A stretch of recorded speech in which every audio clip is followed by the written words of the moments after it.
សួស្តីបងប្អូនជាទីស្រឡាញ់ថ្ងៃនេះបងប្អូនមកបង្ហាញជាមួយនឹងប្រភេទឧបករណ៍ Bluetooth សាកភ្លើងចំពោះឧបករណ៍ Bluetooth នេះមានទំហំថ្ម300អាំពែដែលអាចប្រើប្រាស់រយៈពេលជាមួយនឹង ampli ហ្នឹងគឺ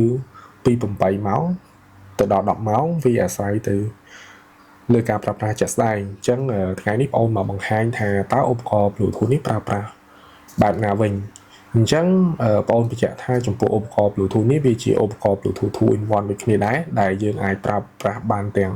ទទួលផងប្រើប្រាស់បានទាំងបញ្ជូនផងហើយបងប្អូនក៏ធ្លាប់ពន្យល់ជាមួយនឹងឧបករណ៍ Bluetooth ជាច្រើនដែរថាតើអាទទួលហើយបញ្ជូននឹងបែបម៉េចចំពោះ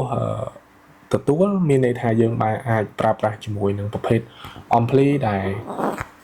ខ្សោយ Bluetooth ខូច Bluetooth ឬក៏អត់មាន Bluetooth ឬក៏មួយទៀតប្រភេទធុងបាសដែលអត់មាន Bluetooth ក៏យើងអាចយកទៅប្រើប្រាស់ដែរប៉ុន្តែបើសិនជាបងប្រើប្រាស់ជាលក្ខណៈបញ្ជូនបងអាចប្រើប្រាស់ជាមួយនឹង transmitter គឺយើងប្រើប្រាស់ពី computer ដែលអត់មាន Bluetooth ទៅកាន់ធុងបាសដែលមាន Bluetooth វិញឬក៏ទៅពីទូរទស្សន៍ដែលអត់មាន Bluetooth ទៅកាន់ធុងបាសដែលមាន Bluetooth វិញអញ្ចឹងចំពោះឧបករណ៍មួយនេះវាផ្ដល់នូវអត្ថប្រយោជន៍ជាច្រើនសម្រាប់ការប្រើប្រាស់លើ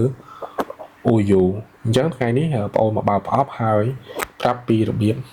ដំឡើងនិងប្រើប្រាស់អញ្ចឹងនេះប្រអប់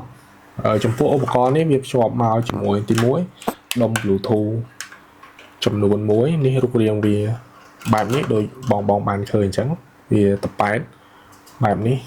ហើយវាដាក់ receive transmit ហើយមានកន្លែង logo ជាតន្ត្រីនេះដែលជាកន្លែងបើកហើយមានរុនដោត AUX មួយសម្រាប់ទទួលមួយសម្រាប់បញ្ជូនហើយមានរុនសាកថ្ម Type A មួយអញ្ចឹងវាភ្ជាប់មកជាមួយនឹងខ្សែសាកថ្មចំនួន1វាភ្ជាប់មកជាមួយនឹងខ្សែ AUX RCA អានេះគេហៅ RCA ក្រហមសអ្នកខ្លះក៏ហៅផ្កាច័ន្ទអញ្ចឹងទៅ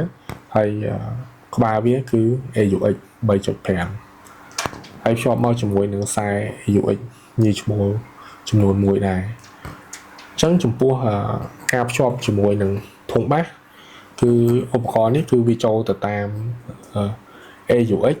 ឬក៏ទៅតាម LAN អញ្ចឹងចំពោះសម្រាប់បងដែលយកទៅប្រើប្រាស់គឺត្រូវភ្ជាប់ជាមួយនឹងប្រភេទខ្សែក្រហមសហើយដោតក្បាល AUX មកបាត់នេះហើយបន្ទាប់មកបងដោតចូលមកកាន់ AUX មកខាងមុខមកហើយបន្ទាប់មកទៀតបងអាចចុចហើយនេះឲ្យជាប់ដើម្បីបើកដំណើរការ Bluetooth អញ្ចឹងមានន័យថាកន្លែងនេះគឺបងបើកដំណើរការ Bluetooth បែបទទួលហើយអញ្ចឹងបងប្រើជាមួយនឹងរុននៅខាងស្ដាំប៉ុន្តែបើសិនជាបងចង់ប្រើបែបបញ្ជូនអញ្ចឹងបែបបញ្ជូនមានន័យថាប្រើពីកុំព្យូទ័រអញ្ចឹងកុំព្យូទ័របងមាន Bluetooth ទេអញ្ចឹងបងអាចយក AUX ញីឈ្មោះមួយដោតទៅកុំព្យូទ័រមួយដោតមកដុំ Bluetooth ហ្នឹងមកអញ្ចឹងវានឹងបញ្ជូនសំឡេងពីកុំព្យូទ័របងទៅកាន់ធុងបាសបងដែលមាន Bluetooth វិញអញ្ចឹងការប្រើប្រាស់គឺទៅតាមរុនដោត AUX អញ្ចឹងយើងភ្ជាប់ជាមួយនឹងប្រភេទ ampli នេះ ampli របស់យើងបានបើកហើយអញ្ចឹងត្រង់ចំណុចនេះអ្នកខ្លះគាត់បានយកទៅប្រើប្រាស់ហើយគាត់អត់ដឹងថារបៀបភ្ជាប់បែបម៉េចធ្វើម៉េចភ្ជាប់ឲ្យបានអញ្ចឹងណាបងនៅត្រង់ចំណុចនេះជាទូទៅ ampli របស់យើងពេលខ្លះក៏អាចខូច Bluetooth ខ្សោយ Bluetooth អញ្ចឹងទៅដោយសារតែមានអាយុកាលច្រើនហើយអញ្ចឹងយើងមិនបាច់ទៅផ្លាស់ប្ដូរ ampli ទេអញ្ចឹងយើងគ្រាន់តែទិញ adapter មួយដើម្បីយកទៅភ្ជាប់ទៅវារួចជាស្រេចអញ្ចឹងចំពោះ ampli នីមួយៗតែងតែមាន mode អញ្ចឹងឧទាហរណ៍ ampli នេះអញ្ចឹងវាមាន Bluetooth ស្រាប់ហើយប៉ុន្តែ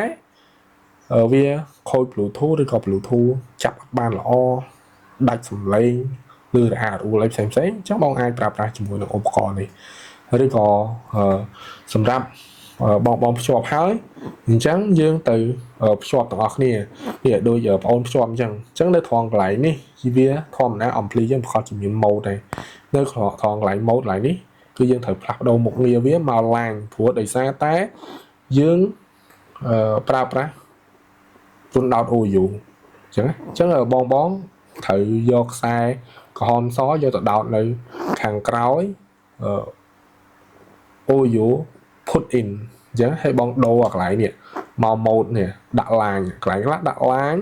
ហើយនេះវាដាក់ AUX ចឹងអា line ហើយ AUX នឹងវាស្មើគ្នាបងហើយកន្លែងខ្លះវិញក៏គេដាក់ AUX អញ្ចឹងទៅ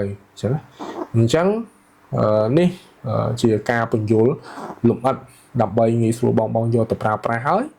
អត់ភ័ន្តច្រឡំថាខ្ញុំយកទៅប្រើមិនក៏ប្រើអត់កើតអញ្ចឹង Bluetooth នោះវាខូចមែនអញ្ចឹង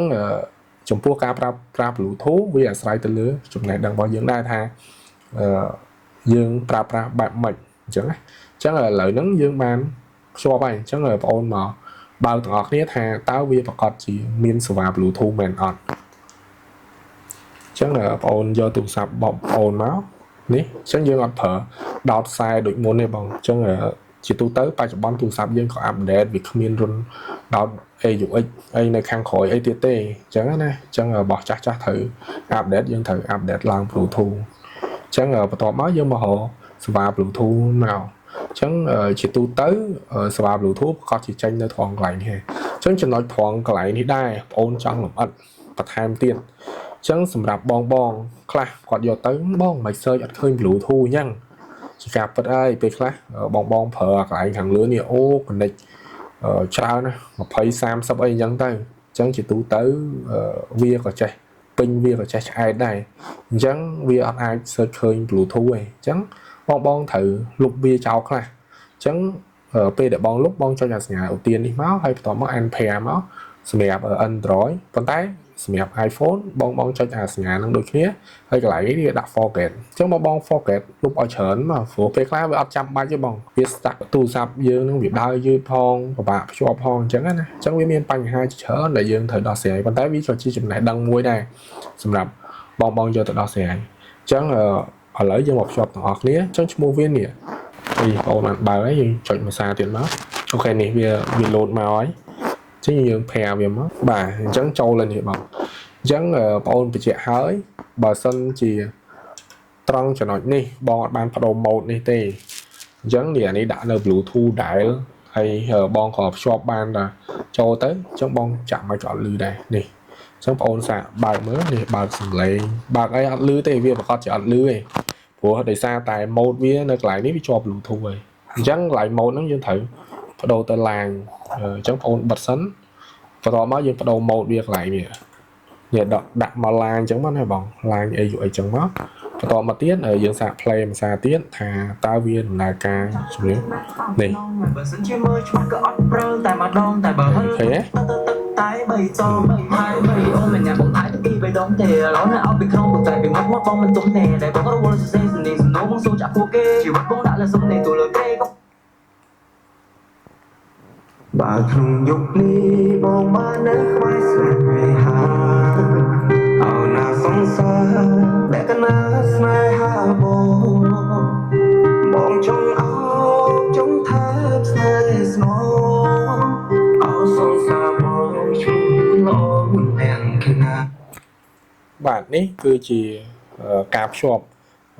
ពី ampli ដែលគ្មាន Bluetooth ហើយបងប្អូនក៏បញ្ជាក់ដែរថា ampli adapter Bluetooth នេះក៏អាចប្រើប្រាស់ជាមួយរថយន្តបានផងដែរមិនមែនបានតែឧបករណ៍ ampli ទូច ampli ធំអីទេ LAN ក៏យើងអាចប្រើប្រាស់បានដែរអញ្ចឹងសម្រាប់បងត្រូវការយកទៅដាក់ LAN ក៏យើងអាចយកទៅប្រើប្រាស់បានដែរដោយ LAN របស់បងត្រូវមានរន្ធដោត AUX អញ្ចឹង